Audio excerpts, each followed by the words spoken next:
All right. Ready when you are. We're only 18 minutes late tonight. Yeah, that's pretty good, actually. Welcome, ladies and gentlemen, to the Linux Tech and Gaming Show. If you just found us for the first time on stream, please visit our website, linuxtechandgaming.com. You can find all sorts of great stuff there. As for us, you can find me on player.me/theatomicass, and you can find him player.me/Osiris. Yes. Click all the links and like, subscribe, follow, do all the buttons on all the links to all the links with the buttons. Be much appreciated. Yes. So, we have a game pick today. And it was supposed to be a group game pick because System also got a key for this. Who did we get a key for this for? From? You always have these questions. Man. Yes. I never have the answers. Farrell. Okay, we got keys from Farrell. Just so, what the hell? I don't even. That's a thing in our chat. But yeah, we got keys for this from Farrell, and the game is called Star Wars trademark, Knights of the Old Republic trademark 2, The Sith Lords trademark. A lot of trademarks there. Yeah. That's a long title for a game. Yes. Especially with all the trademarks. But this game originally came out in 2005. And, I have a correction to make. This is not a Farrell game. It's right there in the notes. This is an Aspire game. Okay. That's definitely pie in the face mistake right there. Cause yeah. But anyways, we had to make that correction. We did get the keys from the developers, porters, or whatever. Right. So anyway, this game originally came out in 2005, and it does look a little bit visually dated, but Aspire's done a pretty good job of porting it. All of the game's wonky controls have translated perfectly. But even though this game came out in 2005, I could swear it came out in 1995 because this has a Half-Life 1 vibe to it. It's that old looking to me. Now, when I ran it, it ran constant 60 FPS at 4K on a single 780. So it runs fantastic. But the 780 was as bored with the game as I was, because I'm not much of a Star Wars fan. If you've played this, you get to the ship like 20, 30 minutes. Not the ship. To the bridge of the ship, about 20 to 30 minutes into the game. And that's about where I gave up. You do know you can skip the prologue, right? Probably. I don't feel like going back to play it. Yeah, it's kind of prolonged. I agree with you there. Yeah. But I'll leave the rest of the review to Osiris because he's more interested in this game. The preface, I played the game back in 2004 or 5 when it came out on Windows originally. This is a legit PC game. I don't even know if it came out on consoles, but I could be wrong. I don't know. But I did play it on PC back then. So I pretty much knew the game already, and it's exactly as I remember. Like you already said, the graphics are mid to early 2000 era graphics. No, 90s era graphics. That too. The controls are very dated. It's basically, it feels like a thumb pad type of game, like something that you would play on like an NES, where you don't have any analog sticks. You just have the directional pad, up, down, left, right. It has really confined controls. But other than that, uh, if you play this game, you better be prepared to read and read and read some more because this game is completely packed to the rim with text dialogue. There's a really good voiceovers in this game. Well, I'm not gonna say really good. There's decent voiceovers in this game. There's lots of reading because the game is premised on the fact that you make choices in this game, and your choices affect whether you become a light side or a dark side Jedi, and affects the story also. So it's one of those types of game where you can affect the outcome based on your choices in the game. But there's just so much reading and clicking. But you only really once you play. If you're a Star Wars fan or just a fan of this type of game in general, once you've done it once, it's really memorable. So you can go back and replay the game if you want to play like on the other alignment. Say if you play light side, you want to play dark side. You can go back and easily click through all the dialogue and proceed with the game. But as far as the port goes, the port is 100%. It works just as fine as I remember it working originally. Matter of fact, it probably works better than it originally did on Windows back in the 2000s, early 2000s. There's no problem there. I had absolutely zero problems with this game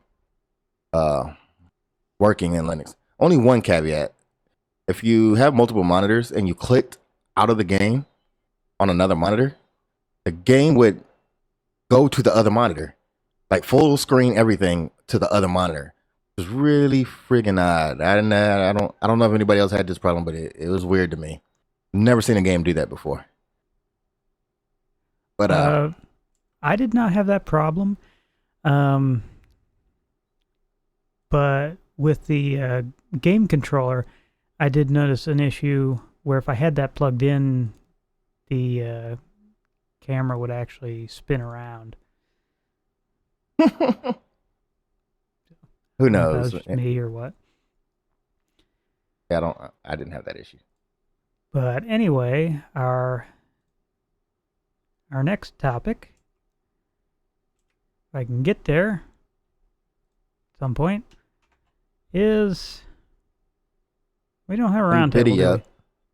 No, we don't. Plus, we don't have a round table anyways because there's only two of us. It's not really round if it's two people. So let's just get in the hardware. Talk about some Nvidia as usual. Maybe this week we won't rag on AMD. Yeah, it looks like we're not going to rag on AMD this week. Yeah, it's a good week for AMD. But anyways, Nvidia Vulnerability possibly leaves you open for local attacks. This article comes from Saltpedia. Of course, all the links will always be in the show notes. So, the short of it is, a local attack could use the graphics driver to run programs as root, or for you Windows people, the administrator account. This affects NVIDIA drivers 304, 331, 346, 340, and 352 on Ubuntu 16.04, 15.10, 15.04, and Ubuntu 12.04. I know that's a lot of numbers, but the show notes, yes. The fix is easy as updating the drivers to the canonical default repository. So the fix has already been pushed to the canonical repositories. You shouldn't have no issue. All you have to do is really, if you're using anything that's Ubuntu, Mint, or anything of that nature, just run updater and you're done. They could probably look that up in the show notes if you actually bothered to post them. I mean, yeah. No, physics. Maybe I don't know. Somebody remind me. You know what? Bode's gonna be our unofficial official producer. He's gonna remind me of these things. We got this. Don't worry about it. Okay. So moral of that story though, go update those NVIDIA drivers because vulnerabilities. Yeah. You know what? I want to make a side note on that story also. If you noticed that in the last few months, we've been getting a lot of stories of vulnerabilities, attacks, problems. Kind of see it as a good thing. People don't target platforms that are not being used. So at least it's the catch-22. Yeah, there might be, as Linux becomes more mainstream, there are going to be more vulnerabilities. That means it's also becoming more mainstream. You got to take the good with the bad. Yeah, that's true. All right. So on to the next topic. Asetek gives AMD and Gigabyte the old Apple treatment, and what I mean by that is their patent trolling is strong. Asetek, the reason for you guys who are familiar with all-in-one coolers, um, if you notice, there's not a lot of variety in the market on all-in-one coolers, and the reason for that is Asetek has pretty much patent trolled the hell out of that market, the same way Apple does with the cell phone market. And it's kind of ridiculous because anything that resembles an all-in-one cooler, Asetek goes after them, completely destroys them. In the past, Asetek has been the reason we haven't seen many different all-in-one coolers in North America that are also available in Europe and other areas. The patent trolling is super strong, and it's so strong that I bet you Apple is even getting jealous. Yeah, Asetek is the company. They definitely got to be, because Asetek actually wins these patent trolls. Also, I don't understand how, but Asetek is the company responsible for the common designs you see in all-in-one water coolers, such as the Corsair Hydro series. You know, the H100, the H80, the H105, the H115. Most people are familiar with those ones. They are the underlying technology behind those. Basically, they're just rebranded from Asetek. Really, get it on my face. Problem is that there's only so many ways to do the same thing. Like, how many other ways can you actually make a water cooler? If I recall correctly, somebody was talking about this, and they said it was a matter of the pump being on the CPU block as a homogeneous unit, and that some people, was it NZXT? Mm-hmm. They have whoever makes the one with the pump in the radiator, they don't have an issue with this.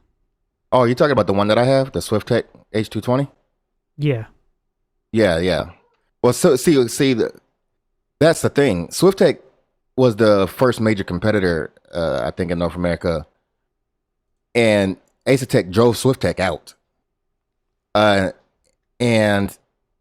the Cooler Master, who also has an all-in-one, is all their stuff is based on the SwiftTech design. And I can only assume that happened because Cooler Master has way more lawyers and money than SwiftTech does. SwiftTech is a pretty small company, especially in comparison to Asetek and Cooler Master. So there's no more. If you notice, there's no more SwiftTech coolers out there before the H220X, where they moved, like you said, that pump to the radiator. It's just ridiculous, though. It's a major blemish on the patent system. Yeah, and I have to wonder how this is actually going to play out with AMD's Fury cards. That's the real news. That's pretty major. That's a major setback to AMD's like flagship card efforts. I don't. If this gets pulled, that I don't, because doesn't all the Fury X's have? No, there are some Fury X's with air coolers, right? I want to the Nano, but I don't know if it's counted as a Fury card. Wait, no, it's not. So the Nano was not listed in a cease and desist order. Okay. So it's basically just the Fury X's. It appears that you could have got a Nano. No, I don't know. I can't really say. I think the point. I believe the point of the Nano was that it was air cooled and it was just barely larger than the PCIe slot. So I don't think it would have had water cooling to begin with. True, that's true. And to go back, just so everybody knows what we're talking about, the two companies that were listed in the cease and desist order from Asetek was Gigabyte with their GTX 980 Waterforce, and AMD with their Fury X line of video cards, which both use the Cooler Master Sidon 120M as the OEM cooler for those two cards. And Asetek has already brought a suit against Cooler Master which trickles down into these products also now. I think that was the beginning of this year.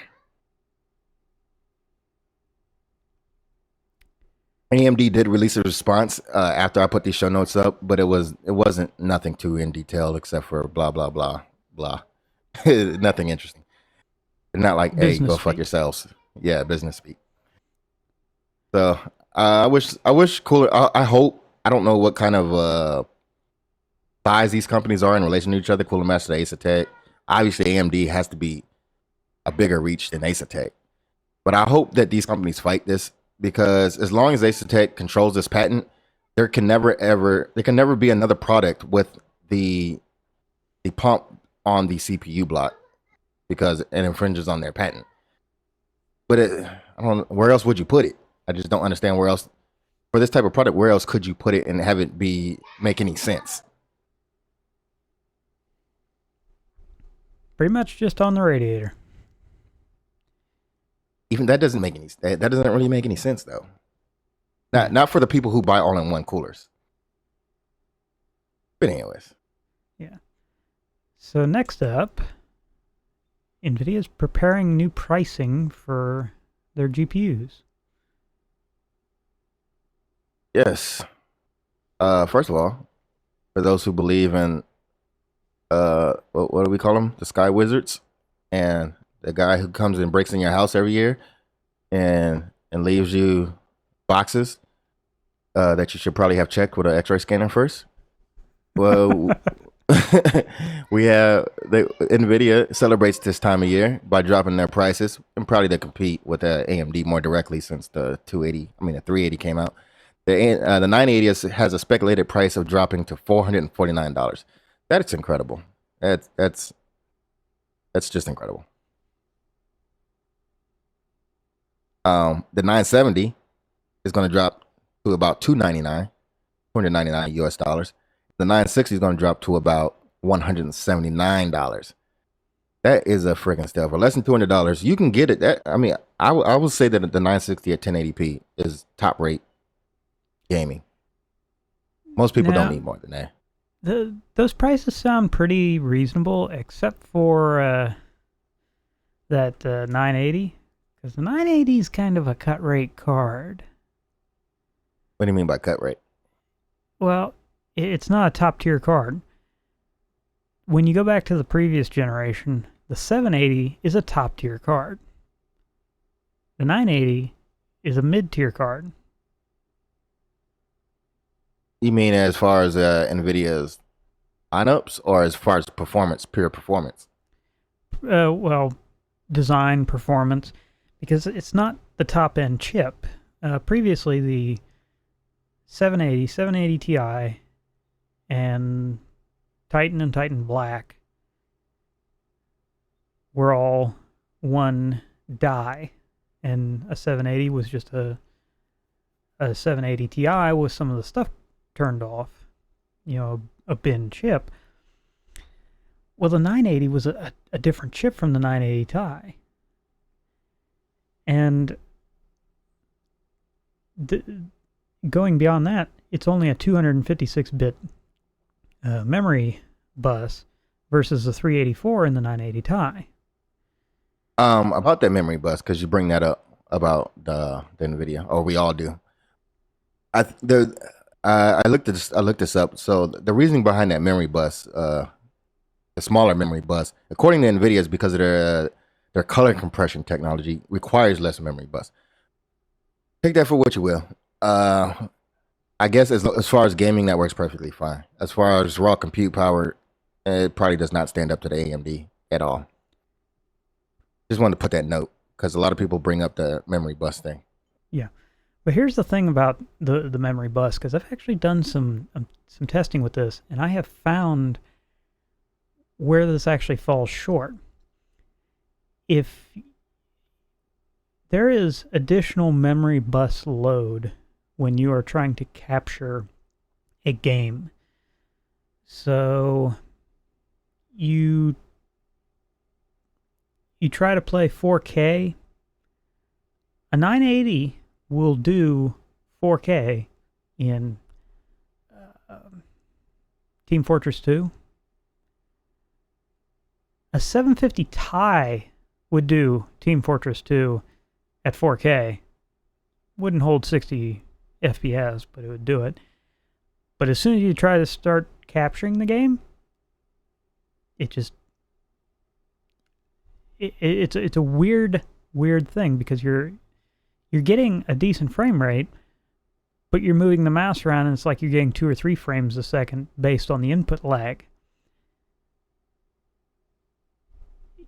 It doesn't kill your frame rate, it kills your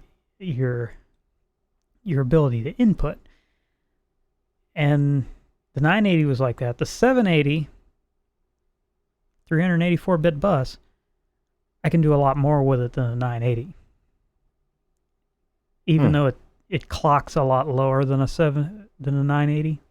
I think mine, for the record, I did get my 780 up to 980 performance by overclocking. Basically a roughly 1550 megahertz overclock from 900 and something megahertz.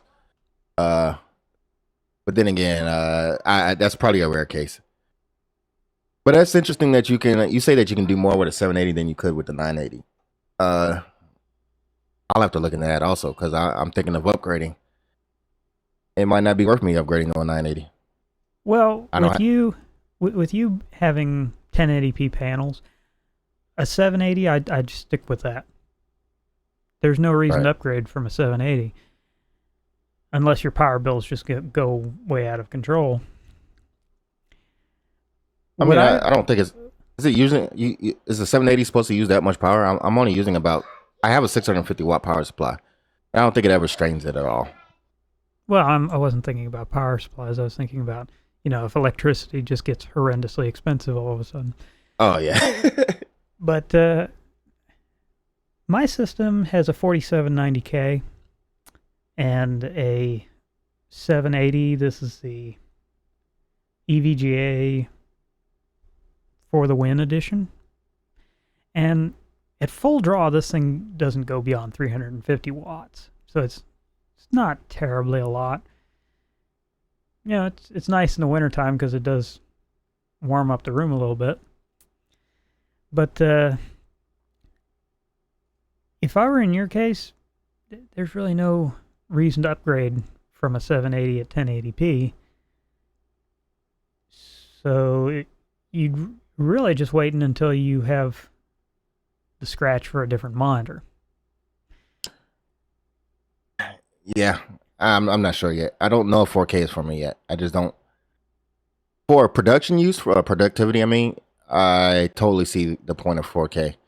For gaming, I totally do not see the point of 4K. So I have yet to decide on how I will set that up. I might just go for 1440. That seems like a good medium for me. Yeah, and that is another area where you might benefit from an upgrade. But at the state we're in right now, I don't know. I was actually thinking about seriously going for a 980 Ti. But now I'm not so sure. I think I might just live with the 780, even with a 4K monitor. I might just live with the 780 until HBM2 comes out. Yeah, I think it's worth waiting. What the 900 series brought to me to the table was lower power usage, lower temperature output, supposedly, and I don't think it's a real increase over last year's models. It's a very incremental increase. Nothing that makes you say, "Oh my God, I got to have the next thing." But Nvidia is supposed to be coming out with their own HBM memory type thing next year, so we shall wait and see. And speaking of things coming out next year, I don't think it's in the doc, but everybody should be getting hyped for Zen. Zen is supposed to come out. The rumors are Q1 or Q2, so it's about time. Yeah, I think they pushed that back to Q4. No, yeah, that was the last rumor as about a few weeks ago. As of within this week, the rumor is now that they're doing Q1, Q2. Pushed it up. How about that? Finally, a push up and not a push back. Uh, so I'm waiting on Zen because I think we should all be rooting for AMD to get their ish together finally. But anyhow, so what do we got next on the dock? What's the next story? Humble Bundle takes us back to the 90s. Oh yeah. So I don't know how many of you guys are familiar with the Neo Geo, but if you're my age, This which is is not me old, not raising my hand. and this is me not claiming to be old, but yeah, the Neo Geo that back then when the Neo Geo came out in the 90s, that was the premier system, the gold standard of consoles. There was absolutely nothing positively that touched it. It was basically having an arcade, because of course back then arcades were popular, in your home, all wrapped up in one nice, neat little box with controllers. Uh, it was a $650 system. If you adjust for inflation, to 2015, that's over $1,000. So if it came out today and it was that much more powerful than today's systems, this would be $1,000 console. You have to consider that the Super Nintendo came out 1 year later at $199, and the NES at that time was less than $100. Nintendo Entertainment System. So the Neo Geo was the gold standard. For a little history, for those who don't know, they were well known for their arcade games, especially their arcade fighters like King of Fighters. And now, fast forward to today, somehow, not only did Humble Bundle bundle up all of what seems to be the most popular Neo Geo games, but they're all Linux ready. I don't even know, like that completely missed my radar, or I haven't seen any information on this, or who ported it, or how it got that way. Are these DOS, like, how does that work? They're showing a preview of this in the browser. Some of them are, yeah. So you can no. So if you actually hover over their little icons, you can play them in OS X. There's a DRM free browser and a little bag browser. So you can play it in Chrome and in Firefox if you hover over the little bag browser. But if you look over the DRM free browser, it looks like it's you can launch it from Windows, Mac, or Linux also. So it looks like you have a choice. I just don't like who ported this. This is 20 games or 21 games. If you pay the $10 minimum, that's a lot of games that got and ported. More to come. And more to come. The only game that's not available is King of Fighters, which is their most popular game. Yeah, well, there being this many games here, I would suspect that they're probably just building an emulation device and then seeing what changes they need to do to each particular game to just make it run. So I would think once you got that down, a few changes here and there for each game to run, it's just going to run. So you can go through quite a few of those at a time. That's interesting. Theory, yeah. Maybe there's just an emulator that's wrapped. Wouldn't be surprised. But yeah, for you Linux users, Humble Bundle has a lot of games, retro games for you to get down on for little to nothing. Looks like the minimum earlier when I put this on the dock, the minimum was $10. Now it's down to $9.51. You can get all those. And I'm pretty sure King of Fighters, you might be able to get it to run in Linux. I didn't really research that much, considering the age of the game. So there's that. All right, what do you got here? What's this top secret business? Yeah. So this is a game about the Edward Snowden leaks. It's an interactive fiction game, and beyond that, I have no idea how you play it. A game about Edward Snowden. Yes. It says it can be played by email or offline with a digital copy.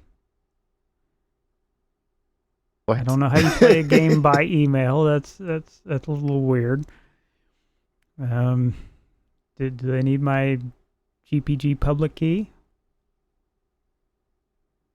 I have to Google this because that's weird. Yeah. Bode brings up a point about the last topic. 19 of the 21 games listed work on Linux. There we go.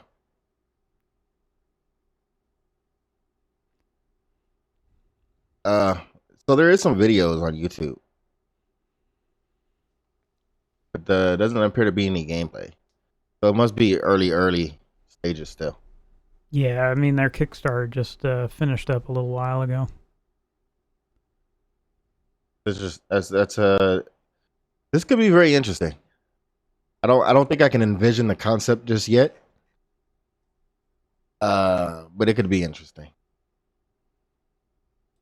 It almost seems like this game is like raise awareness, so to say. It doesn't look Yeah. like it's gonna be much of a game, a traditional game. But there you guys go. Top secret. If you want to be Snowden or act like you're Snowden. Now, back in the days, people wanted to be Batman or He-Man, but now little kids want to be Edward Snowden. Yes. And There's grand. that is the thought that puts hope in my heart for humanity. And it is hard to instill hope in my cold black heart. I Anyway, have pharmaceuticals for that. But anyways, we don't promote. no to pharmaceuticals. Yes. Grid Autosport is getting ported to Linux. Yes. So there's been some genres of games that have been blatantly just missing from Linux, and racing sims is one of them. I don't know if I'd really call this a racing sim. Some purists may or may not, but whatever. It's close enough. You can think of this game as much like Forza or Gran Turismo. I'm sure most people know what Forza or Gran Turismo is. It's an arcade-ish racing sim. If I'm not mistaken, this will be the first true racing sim like game for Linux. So there's that. You can drive touring, street, open wheel, endurance, and tuner cars, just like much like Forza and Gran Turismo. You can choose the different types of racing that you do. And it looks to be coming out on December 10th, according to a tweet from Farrell. This is the awesome. The graphics, the experience, and the game itself is just an excellent game. And it's just about freaking time we got a racing sim on Linux. Might even be a reason to go out and spend that $100+ on a racing wheel. Because I wanted one for a Euro Truck Simulator, but $150 for a racing wheel for a trucking simulator seemed a bit excessive. Well, you know you're gonna have to buy the really good shit. You're gonna have to get a Barnacules chair and all that shit. That's a hobby within a hobby. I don't think I can take on anymore. Or know what you could do is you could just go the cheap ass route and build one out of plywood. Plywood. No. I don't think my wife would want a full on racing simulator set up in our living room. Come on, man. But you don't want to put 20-inch rims on that shit? 20-inch. With spinners on it. Yes. This is a great title, though. And Furl, Aspire, and those types of porting companies, because Furl's the one porting this one. You guys should really support Furl.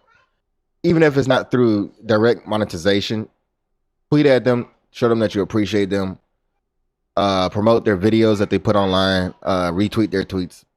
These guys are doing excellent work. Without companies like Unity, as much as we rag on the Unity game engine, but Unity, Humble Bundle, Faro, Aspire, Valve couldn't have done this single-handedly. These companies helped shoulder a lot of that Linux gaming weight. Tweet at them. Unity's not bad. It's very attractive to bad developers. true statement. True story, guys. Because Wasteland 2 and other games are made in Unity, and those are excellent games. And Distance. And Distance. But whenever you get something that's easily accessible, get a bunch of noobs trying to make $1. But that's Grid Autosport. What we got next? Double Fine. Double Fine, who has been Linux friendly and with almost, I think, every one of their games, is now crowdfunding a very new game, their next Psychonauts game, Psychonauts 2. So Double Fine made Psychonauts and Amnesia, I believe. It looks like they're friendly to everybody. Support platforms DRM free, like the one that's shown on the Humble Bundle. The icon on the Humble Bundle. GOG. There's a Humble Bundle actual bundle. There's a Penguin. There's an Apple, PS4, Steam, Windows, Xbox. They're just a slut. The money grab is real. In their defense, they make, for some people, I don't know if I'm a fan of all the Double Fines type stuff, because they have a very stylized type of game taste, but they make good games that seem to work well everywhere.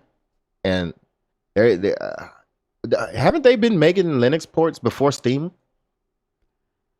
That is my understanding, yes. Yeah, so they should deserve a few brownie points for that right there alone. But they're at, let's see here. Let's see.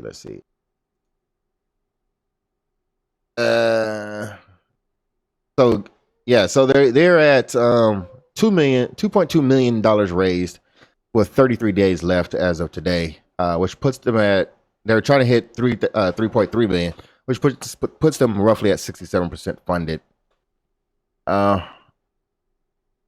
they're getting there. If you check out their rewards, if you donate $10, you get your name and the credits of the game. Woohoo! Psychonauts 1 digital download for only Windows, OS X, and Linux. So that's the tier 1, and tier 2, which is probably what most people are getting, because it's sold out. I don't think you can even get this anymore. It's $33, and you get everything that you got previously, which you get to add Psychonauts 2 digital download. So you're gonna probably get early access to the game, I would guess. I don't think it explicitly says that. Just kind of what I'm thinking.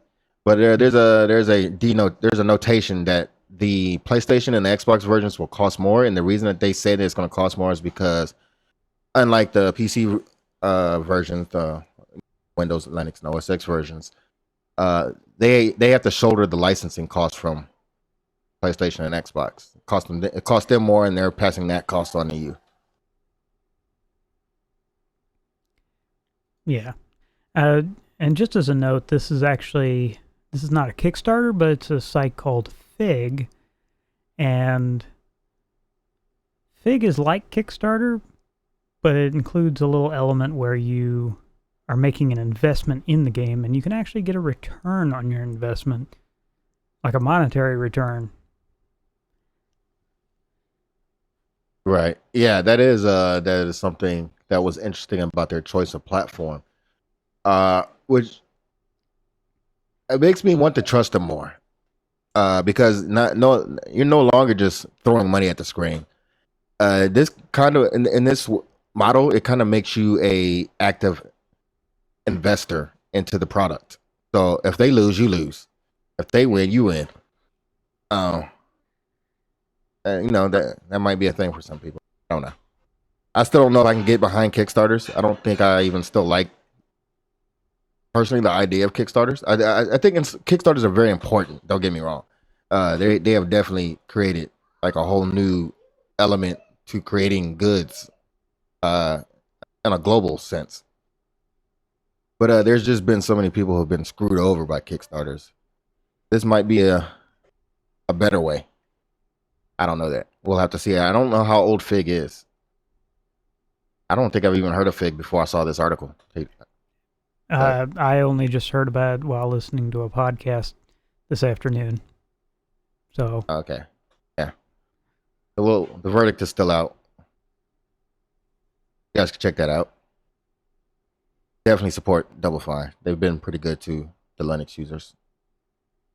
In other news, Gary Newman, the guy who made Gary's mod, of course, says that they're doing a shitty job with Linux support. Anybody who's ever played Rust will know what what he means, because their Rust support for Linux is terrible. It's like the game it just runs like absolutely shit. I have a Core i5 and a 780, and it struggles. It just completely just struggles to play that game. And like Gary Newman is the creator of Rust and Gary's Mod, as I said before, and his games are consistently in the top 20 of most popular games on Steam, and it's been that way for a long time. So he's not a new developer. He's not some random guy off the street. But in a response to the Reddit post, Gary says that the Unity game engine has inherent issues, and his team does what the best that they can to fix them as they come up when it comes to Linux, or any development for that matter. He goes on to say that they develop for Linux because it's the right thing to do, but follows up with they're obviously doing a shitty job. And also goes on to say something about he doubts that they will really do any more Linux support in the future. It almost seems as if they don't even want to support Rust anymore for Linux. I was an early buyer of Rust myself, and I own the game. Never played it because it's shit. But what's interesting here about this is that it seems like he really wants to get out from supporting Rust on Linux. What if he pulls support for Linux with Rust? What happens to all the people who bought the game under the premise that it's a Linux game or a SteamOS game? Does he refund the money? Does he just leave them dangling in the wind? No, I don't know. Well, my takeaway from this is that he would probably keep the support for Gary's Mod and Rust as much as you've gotten thus far, but in future games he probably won't release for Linux. I don't know. Russ runs like shit. I almost feel like he'd be doing us a favor if he just give me my money back. But whatever. He's not the first developer to go down this path as far as saying, I can't support Linux. Linux is too hard. I just don't think his game is well built, to be honest with you. The difference between Gary's Mod and Rust, the fundamental difference is Gary's Mod is a source game, which has been heavily optimized for Linux. Rust is a Unity game, which is Unity. Unity works fine with Linux as long as you go in and put in the work behind it. So I don't know. So that moves us on to rapid fire topics. And first topic is Linux Mint gets even more polished with the release of 17.3. They updated Cinnamon to 2.8, Mate to 1.12. The kernel included is 3.19. So Arch users, keep your comments to yourself. Can manually update to newer 4 kernels, it seems. Based on Ubuntu, and it's of course it's based on LTS Ubuntu 14.04. So that's Mint news. The PCSX2, which is a PlayStation 2 emulator, now has a PPA for their daily builds. I am actually pretty astonished that this thing still is getting any development, because a lot of emulators have seemed to falling off the map, especially the older ones. I haven't kept up with the development of this one in a while, actually. I'm very interested because I essentially no longer have anything to plug my PS2 into.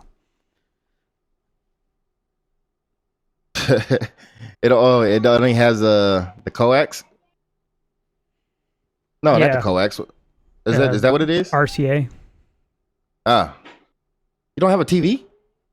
No, I have not had a TV since 2007. Just haven't had one. I had one of the old tube TVs from back in the 90s where it didn't even have the RCA. It had the coaxial in. And I actually had a splitter which had a coaxial out and took the RCA in from the different consoles that I had, because I had the PS2, the GameCube, Saturn, NES. Right after the sixth generation of consoles came out, I think it was, I was attempting to collect all of the consoles and then get whatever games I wanted for whichever console. But when the seventh generation came out, I was like, yeah, fuck that. So I'm down now to seventh generation is what, Xbox 60? Yeah, I think so. But I'm down to just the PS2, which I use to set my headphones on. And awesome. Yeah.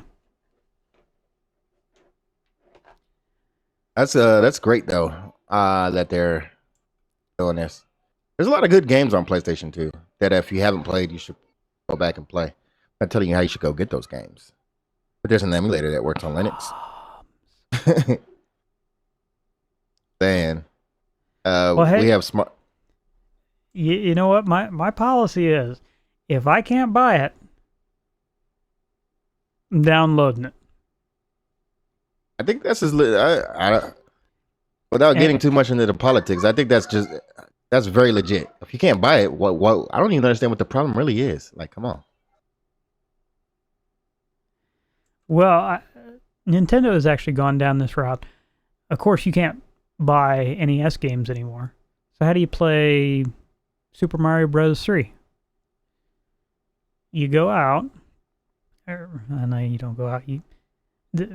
Nintendo recently started doing emulated releases on their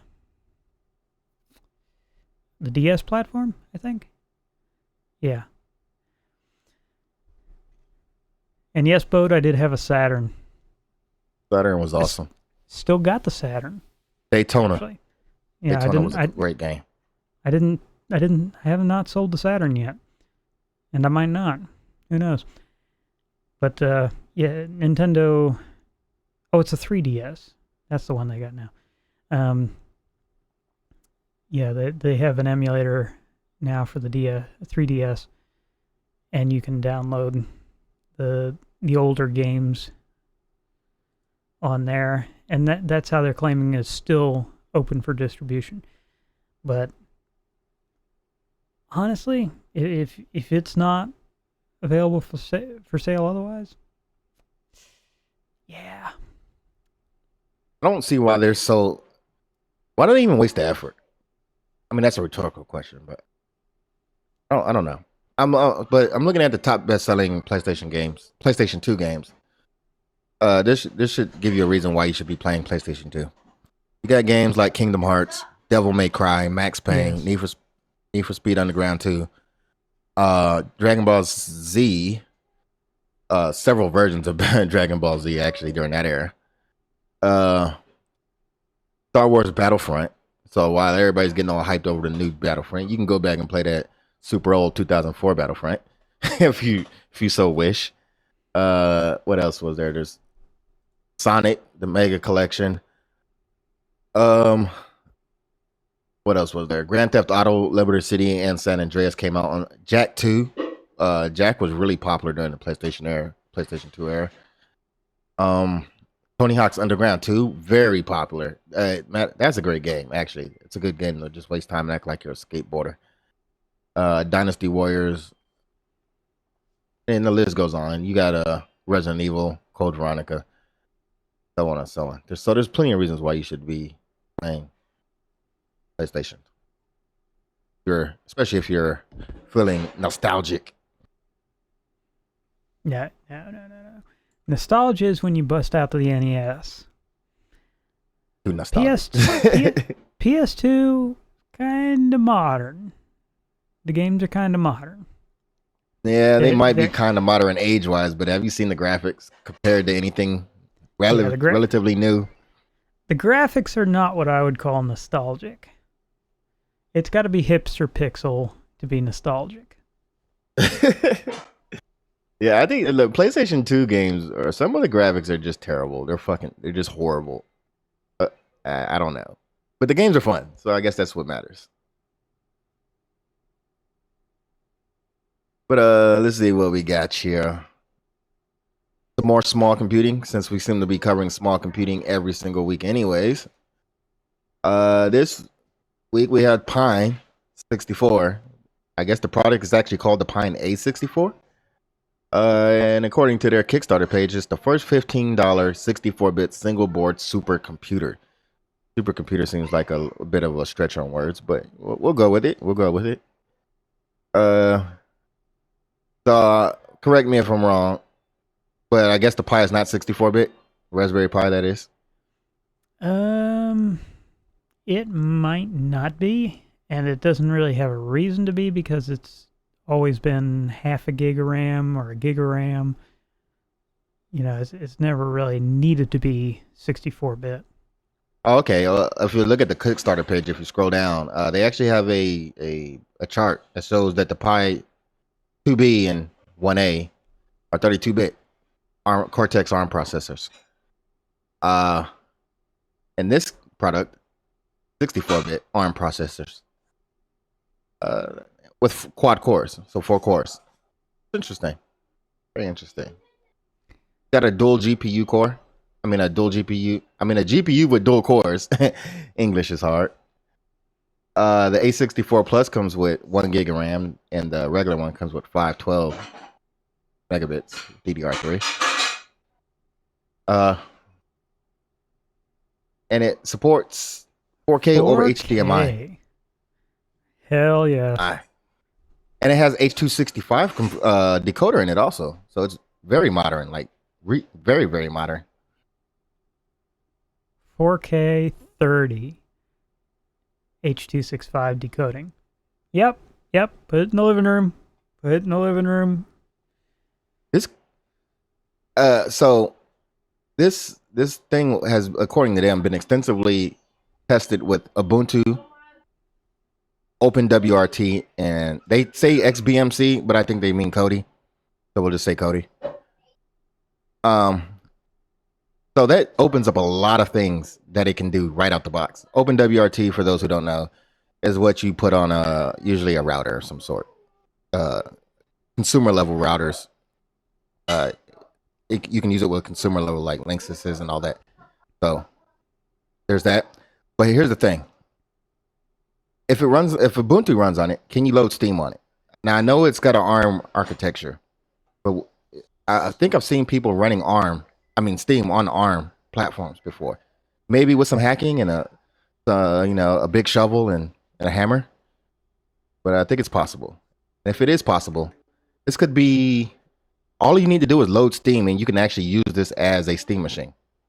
I'm not a Steam machine, a streaming Steam machine, a client. So you can take your game machine and stream that video to it, and with the decoders that are already in place, it should be no work. It should be no sweat for this thing for $15. So that would be an awesome thing. Well, maybe you can load SteamOS on it. I mean, I think that for streaming, I think that's the only requirement, that Steam be on it. Then it pushes it to it. That's it.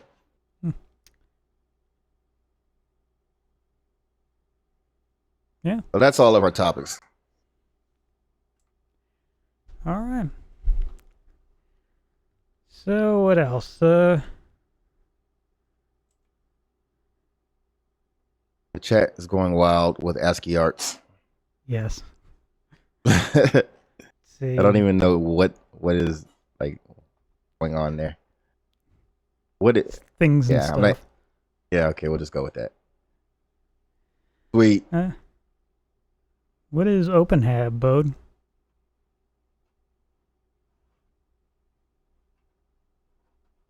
open had. Hab, H-A-B. Yeah, you could also. That's a good point. Also, you could use this to automate the house, but they already have Minecraft, so I would steer people towards Minecraft. Go check out Minecraft, and it uses Raspberry Pi, so it can't be that expensive either. Oh yeah, home automation support. Okay. Oh yeah, Yeah. that too. All right. Yeah. Well, that's all we've got for today. We hope you've enjoyed the show. Don't forget to visit our website, linuxtechandgaming.com. You can view our past shows, tutorials. We have some tutorials up there, I think. Hey, Yeah, we got a Mike. few. We got a few in there. If you click on the About Us tab, you can find our Twitter, Google+, Twitch, Hitbox, and Beam Pro links. There's all that. And we don't have a link to the Steam group, but you can find us on Steam, the Linux Tech and Gaming group. And we use that as our unofficial forum. Our official, unofficial forum. So anyway, see y'all later, everybody. Peace.